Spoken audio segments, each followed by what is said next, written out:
what we're saying is that we're going to get through this, but it's going to be a long slog.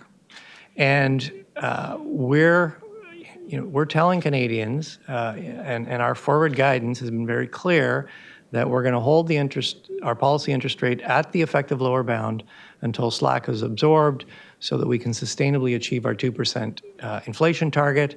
And we've indicated that's not going to happen into some time into 2023. So what does that mean? Yes, it means that if you're a household considering making a major purchase, if you're a business considering investing, you can be confident that interest rates will be low for a long time. Clearly, we are seeing a resurgence of the virus.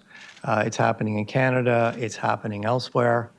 As we've indicated in the report, after a very strong third quarter, we always expected fourth quarter growth would be a lot slower than the third quarter. With the rising number of COVID infections, we've taken something off that. So our fourth quarter GDP growth is now barely positive, 0.2 quarterly or 1% annualized. Hopefully, as we come through this second wave, things will pick up again. But what we tried to outline is that we expect there will be successive waves of this pandemic.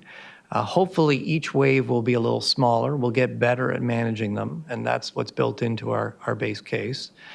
We also assume in our base case that we don't get vaccines aren't widely available until middle of 2022. It could happen. That could happen faster. That would be wonderful. There are certainly scenarios where a vaccine is available early next year, and it proves effective, and we can deploy it at scale so that by the end of the year, we don't need to physically distance anymore.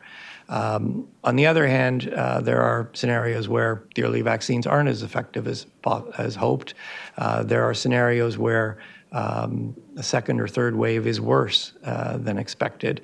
And so, the assumptions that we've made underlying our outlook try to balance these various possibilities.